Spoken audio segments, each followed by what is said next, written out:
Esto es Después de la Noticia, el espacio de También Opinamos donde entrevistamos a los protagonistas y analistas de la información para entender los sucesos de México y el mundo.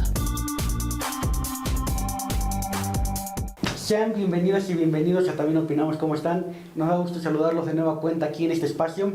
El tema de la comentocracia y de los líderes de opinión, así llamados en los medios de comunicación, siempre es interesante de estudiar y analizar.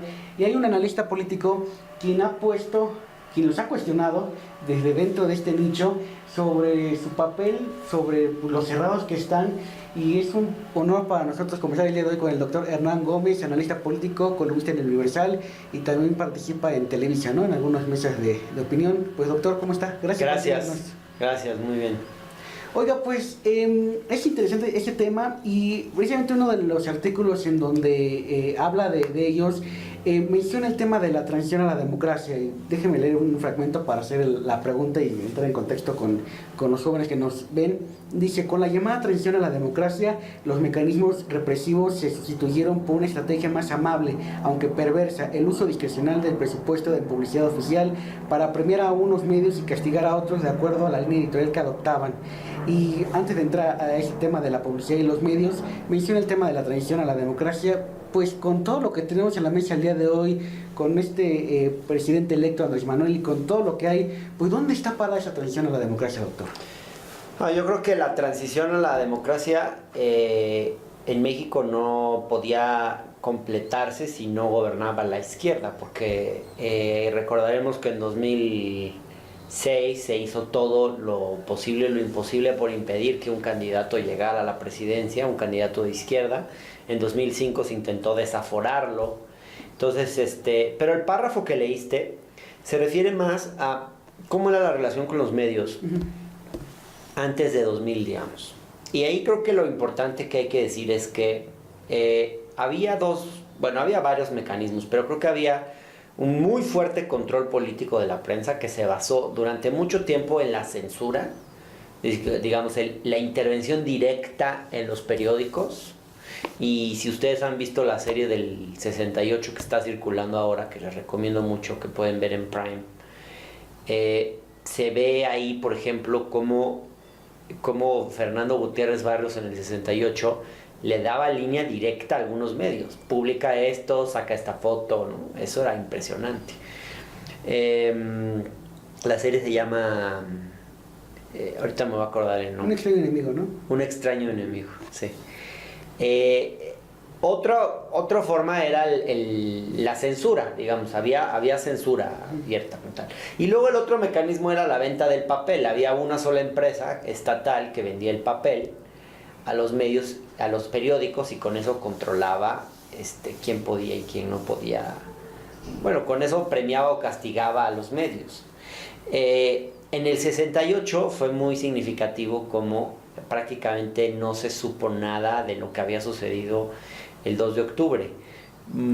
Prácticamente los periódicos no lo sacaron, y es más, compraron la versión oficial del gobierno de que era un complot contra México.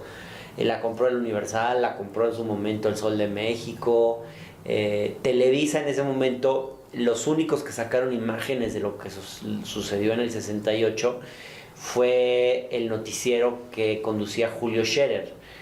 Él sacó unas imágenes de lo que había ocurrido en la Plaza de las Tres Culturas, donde se veía que no había sido un enfrentamiento entre estudiantes y el ejército. Pero ya al día siguiente Jacobo Zabludovsky salió hablando nuevamente de lo mismo, de la versión oficial del gobierno, y él cuenta, que no tenemos manera de saber si es cierto o no, pero que Díaz Ordaz le llamó por teléfono ese día o unos días después para reclamarle por qué tenía puesta una corbata negra en el noticiero. Porque como en señal de luto por lo que había sucedido el 2 de octubre. Y parece que Zabludovsky le contestó: pues es que yo, señor presidente, yo siempre uso corbata negra, ¿no? Pero imagínense ustedes, es el nivel de censura que había en México. Era terrible, digamos, al grado de cuestionarle a un conductor qué corbata utilizaba en uno de sus programas. ¿Qué pasó a partir del 2000? Bueno, esa censura, digamos, ya se había suavizado desde antes, pero A partir del 2000 se va creando una nueva forma de control político sobre los medios que empieza a hacer cada vez más el uso de la publicidad oficial para premiar o castigar la línea editorial de los medios. Entonces, por ejemplo, lo que sucede con la publicidad es que a partir de Fox empieza a crecer así exponencialmente de Fox. En cada gobierno es más, o sea, fue en Fox una gran cantidad, con Felipe Calderón más todavía y con Peña todavía más. Y además con Peña lo centralizó toda una oficina de comunicación que creo que depende de presidencia. Y llegamos a una situación en la que se gastaron en este sexenio entre 50,000 y 60,000 millones de pesos de publicidad oficial, que en su mayor parte van a la televisión y la radio, pero también a los periódicos, y que es evidente que esto condiciona la línea editorial de los medios. Entonces esto ha hecho que los periódicos, que los medios en general, no tengan muchos incentivos para hacer un periodismo de investigación suficiente, de calidad. Lo que se hace existe, es marginal, y casi siempre el periodismo de investigación se hace fuera de los grandes medios, en plataformas, en espacios alternativos. Quien lo ha hecho en espacios hegemónicos ha enfrentado muchas consecuencias, como fue el caso de Carmen Aristegui. Y lo que hemos visto es que la línea editorial de los medios ha estado condicionada por el uso de la publicidad oficial, de una manera que, por ejemplo, los periódicos en primeras planas suelen publicar mucho boletines oficiales, etc. Y luego a esto se suma la corrupción que hay en los medios también. O sea, esto, digamos, ya de por sí es una forma de corrupción, pero además de eso, hay una forma de corrupción que se traduce en maletas de dinero a los directivos de los periódicos o de los medios. Es decir, circula dinero fresco que les llega por sacar al presidente en la portada, por sacar al secretario aquí o allá, todos esos son como dinerito que se les va soltando de corrupción. Que no lo podemos cuantificar, pero es sabido que existe, es bastante sabido que existe. A mí me lo han relatado incluso periodistas que trabajan para medios hegemónicos.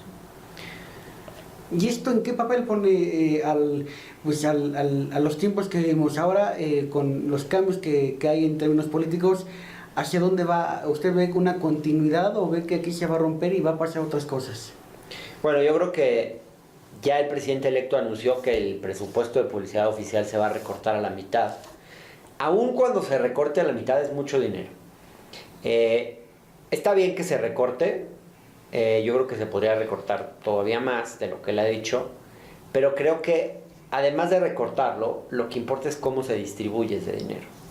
No puede seguir siendo una forma de premiar o castigar la línea editorial de los medios. Tiene que haber criterios objetivos y transparentes para distribuir esos recursos y que tengan que ver con la audiencia de los medios, porque por ejemplo ha habido espacios que tienen una audiencia muy muy baja y muchísimos recursos, ¿no?